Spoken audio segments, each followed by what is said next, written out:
Welcome to the Mentor Studio, where today's thought leaders and leading entrepreneurs inspire and bring real-world ideas that help you take your career to levels you've only dreamed of. Now buckle in. Here's your host, Michael Silvers. Hi, everybody. I wanted to welcome you to the Mentor Studio. You can't see me right now. Well, if you do YouTube, actually, my team usually blanks out the picture anyways, but I'm moving around like I always do. I wanted to welcome all of you for being here today at the Mentor Studio.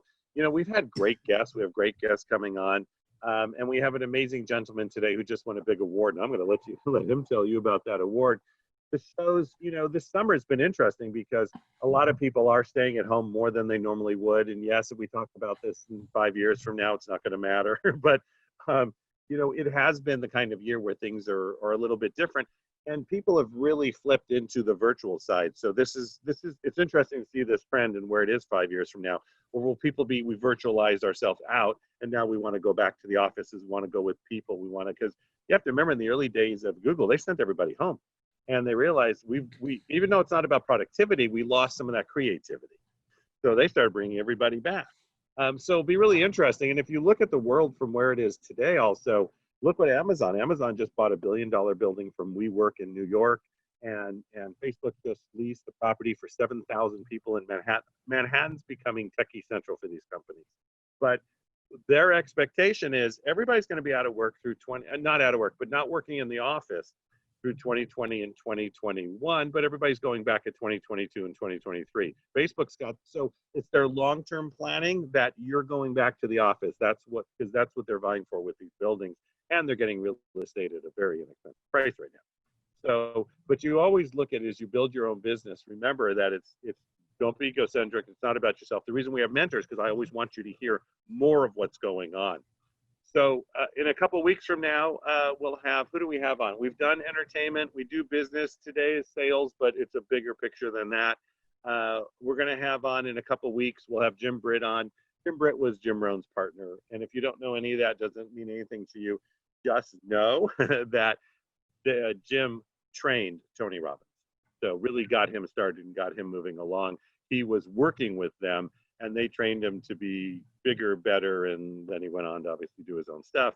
And we'll also have on, back to the entertainment side, we'll be having on, it could be a month from now, we'll see when the show goes, Todd Fisher, Carrie's brother. But he's still producing, directing, and he's very much into creating film. And we'll be talking from a mentor perspective, what it's been for him and the family that he grew up in. So it'll be great. We have many more to come. But with that being said, today we're going to have an amazing podcast. Get ready to listen, sit down, get into your saddle, whatever you are. Hey, people do this from horseback. Right? Drive your car, which not as many of you are doing, but actually if you look at LA right now, 90% is back on the road. So just take the information in. The word I know that doesn't mean anything at the moment. Right now you're just learning, you're listening, write down, be kinesthetic, however it is for you.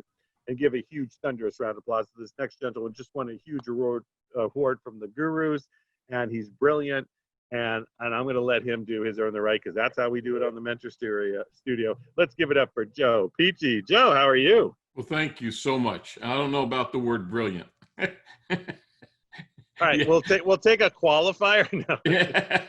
Yeah. So tell us a little bit about yourself, your background, where you came from even, and well, you know, and the award. I won't go back real far, except there was a pivot point in my life where I was a football coach, got fired, decided I better be doing something else with my life, got into sales part-time, paid off massive amounts of medical debt. And as we became successful in selling, people started to want to hear what we did. Mm-hmm. And we started developing a methodology. And about 2002, we left a big direct sales company that we had traveled all over the world speaking for and opened up Pici Pici as a speaking, coaching, training company. Fast forward, we've been doing that ever since. We're extremely focused on tactical, skill-based selling. I love it. I love it. You know, and tell a little bit about the award you just won. I was part of the virtual show. Well, you know, it's amazing because Global Gurus named me the #1 sales trainer and speaker in the world. And And also our Rapport Mastery sales training program got ranked the #1 workshop in the world. And it's humbling, it's exciting, especially when we were on that show, to see the people that were on that show. I don't travel in those circles because most of it was leadership and coaching. Sometimes we get in our own world. So it was humbling and it was exciting. Yeah, it was actually pretty amazing to have you on there. And, it's funny because in the world in the personal development side that I'm in, it's not a world as much as I know, but Marshall Thompson, I mean, he started leadership coaching. I mean, that whole concept of working, but that's working with CEOs. They work with $100 million businesses plus. But one of the coaches I worked with forever and actually co-directed the program at Peak Potentials with me is like, you're on what show? You're because he's got his master's, his MBA, and he's got his leadership coaching degree. He's like, you're with Marshall. Wait a second, that's the Godfather. So it was funny to see and I that got excitement. that feeling listening to everybody that were attached to him, and I felt like, hey Joe, you don't even know this man, but that shows you how big the world is, but yet how small it is. That's right. That's right. And it's like, which we're finding right now because, what people realize is by being virtual and really creating this difference, you're everywhere.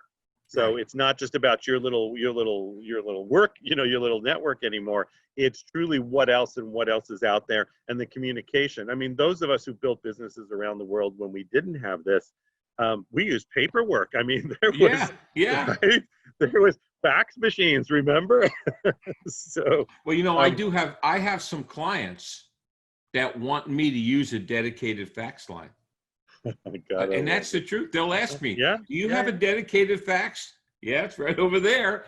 Yep. Well, then we'll send you this contract. So, a lot of the way people do business is the way they want to do business. Right. That's right. And it's that comfort level. And sometimes there are parts of the world that still have certain technologies we take for granted. Right. Because they don't have it yet. When we were doing a lot of traveling, and I don't even remember, 2005, went down to Australia, and I'm like, what do you mean the internet? What do you mean per minute? What do you mean, right? What do you mean I have to go to the cafe? So, it was those things. And how am I supposed to do business here? And look, it happened anyways. So, what, in a way, with what's going on, and a lot of us being home-based, and you've been that way for a long time, what gets you up every morning? Either a great book you read or a podcast you're listening to, but what keeps you going? And I don't want to sound like all wispy. I love what I do because I get to do what I do. I own it. If I'm going to mess it up, it's me. And when we opened up this business, we said the only thing we will speak and coach and train on is what we execute. And the only thing we will speak and coach and train on is what delivers measurable results. That's what gets me up. That's my behavior style, that I'm very results driven. So, I get up at 3:30 in the morning, I get on a stationary bike, and then I do 20 hours. But when you do what you love doing, it's not a job.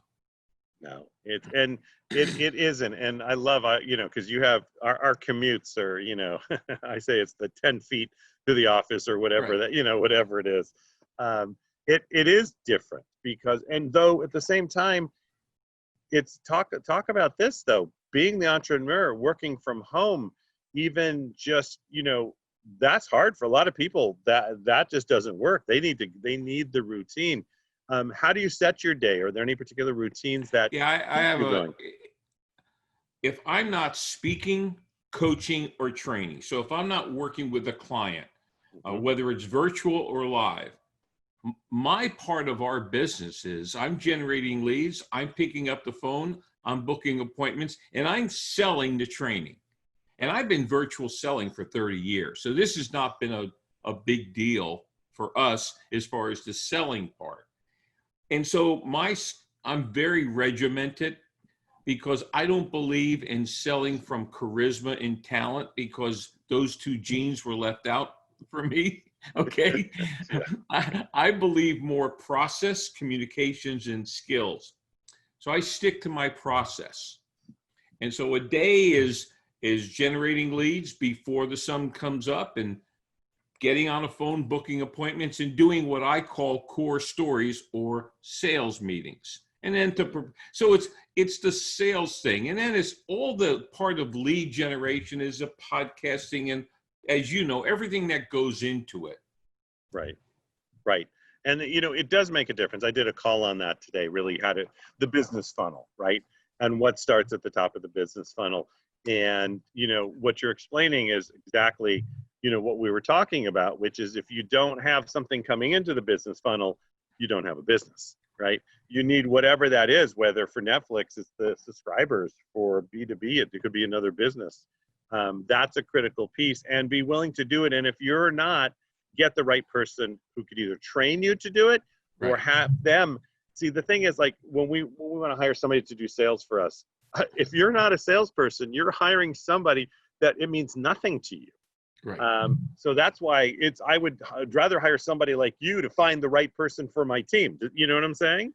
And we have that tendency. Salespeople are hard to hire. Yeah, I'll talk about it. Because what happens is the person hiring the salesperson doesn't know what to look for. Mm-hmm. All right? Because they've never been in the hunt. And, for me, sales is a very simple process. If you're great at sales, you have a lot of clients. Now, if you do leadership training, if you do, if you do any type of mindset mastery, if you do communication skills, if you do customer service, those are hard to quantify. Mm-hmm. But when it comes to sales, they either came to play. Now, I will say I do have a challenge with companies. They think they're hiring somebody with a big database or talent, and they allow them to message whatever they want. Right. The The first line of brand development is sales. Your salespeople are going to ruin you if they say the wrong thing. So, I think salespeople. Well, a quick story. Sure. I was selling training to a big insurance company, and one of their agents came over, and kind of an old guy like me, and he goes, "Joe, I've been doing this 35 years." I said, "Yes." And we're in Florida, so you say, "Yes, sir." And so he said, "Joe, the last 10 people I hired, I missed on." I said, "Well, what type of insurance are you selling?" He said, "Property and casualty." I said, "I'll tell you what, the next person you interview, halfway through the interview, slide a script over and a phone. And if they won't pick up the phone and read the script and make those calls, don't hire them." And he said, I said, because property and casualty insurance, you got to make a lot of cold calls. Oh, yeah. oh, yeah. Yeah. And we used to talk about, because obviously we all knew and worked with and read Zig Ziglar, and it's, the property of how to sell, and really it's about the other person, not about yourself. But there also is the reality. I think this is a critical piece as a sales trainer, and one of the best on the planet. Not everybody wants to sell. So that's where it's really critical to get your team around you. The people who love to do that and want to make a difference and want to make a change. Again, you can train anybody to do it. Right. But I think in a business perspective, right, it's also finding who are the ones who really want to be, and that's the role they want to take. And stop trying to find them yourself. Hire somebody, work with Joe's company. Seriously, because I see it too many times. One of the first things I do when I train a company is I teach the 8 non-negotiables of business growth. Number 2 and 3 is ambition and self-discipline. Mm-hmm. Now, if you lack either of those, you need to stay out of sales. Okay? Now, yeah. I didn't say sales is, I'm not saying it's better or worse, but when we got into this field, I said to my wife, because we came off the keynote stage and we knew what was lacking in the marketplace was really good skill-based training. There was a lot of great sales mindset people and strategists. I said, Dawn, what don't sales trainers want to train, and what don't salespeople want to do? They don't want to pick up the phone. Right. So I said, was gonna, okay, yeah. that's where we're going to start. And so we will not take a contract that we don't do live outbound telephone call training, not role play, real play. Well, that moves the needle fast. Mhm. But it also, you as a man, you've been everywhere. You have trained with the best. You've been at the top of the mountain, still there, and you know what's good. But when I walk into a company or somebody comes to my boot camp, the training pays for itself that day because they book real appointments. So when we're going head to head with our competitors, they're prettier than me. They probably have more staff than me. They have a lot of bells and whistles. They probably have a bigger brand. So our competitive edge is that we're going to teach application. Right. Okay. I like that. Because I'll be honest. I can sell from stage. Love it, actually. I know you can. I can sell in small rooms. Love it, actually. I got to pick up a phone if I don't know you. That I'm not so thrilled by. Right? It's just what you said. It's just I'd rather hire to teams that do that. And look, in 2008, Dawn and I were at a big speaker conference. And I mean, the creme de la creme were there. Mm-hmm, mm-hmm. And in 2008 was not a good time for anything. Yeah. Right? And Right. And I'm looking at famous speakers kind of like not happy. And I looked at my wife and I said, we need to go home because we're tripling our income this year. And I'm not them. I'm not Tony. I'm not Zig. I need to find out what I'm doing. But what we figured out was we had developed a passion and the ability to get clients. And it was just as important to us as when we were in the front of the room. Mm-hmm. And so I think in sales, in business development, most business people know their product, their service, their hierarchy. They know it all. They have their leadership. And they seem to lack, they think clients are going to come in the box. Right. Right. And so what they do is they spend all their money on advertising and brand, and there's nothing wrong with that. But then when somebody like me shows up, they go, well, Joe, I spent all my money. Right. And look, I'm no Phi Beta Kappa, but I'm thinking sales should have come first. Yeah. It's and they do. I can't. Yeah. This is wow. You just we can't get into this. I can't name any names, but it is so true. There's always this big uptick, and then people walk, and you're not selling them anything. Well, now your company, you have no revenue, right? Sales are revenue. Sales drive the machine. Sales pay the people. Sales make you excited, right? It takes pressure off. It solves many problems, and because if you do it the right way, like you're talking about, you now have raving fans. You have people that will actually go out and sell you because they're enlisted in your mission. Could you tell our audience, like if they decided to listen to this call and for some reason they just went away and didn't want to listen to any more podcasts, 3 things they could do today that could help either with their business or their life or anything in general? Okay, let me talk about growth of their business. Perfect. Okay, because I'm not a life coach. That's another gene that went right by me. I just don't have it. So I think the first thing we should do when we're opening a business, we should find out what the non-negotiables are of making it work. What are the quote unquote you gottas? Because it's been my experience. Most people negotiate with the non-negotiables. So find out what it is that makes this business grow. That's the first thing. Beautiful. Good. Second thing is determine if you're willing to do those things. Mm-hmm. Mm-hmm. Third, Mm-hmm. if you don't know how, make sure whoever you hire, I always call it the fresh fruit check. If I'm going to hire somebody to teach me, make sure they know more than I know and they're better at it than me. Make sure they're doing it now. Make sure they have fresh fruit on the tree. When it comes to sales, I will never stop selling. Because the minute I get out of the game and just become a teacher, I don't know what the clients are thinking and saying. Did that help? Were those three Oh, that things? was perfect. That was perfect. I think that's that critical piece. You even what you said right at the end about get out of the game, because the even mentors, when they slip into too much of the mentor hat, they've lost touch with the field. So now the mentorship doesn't make as much sense.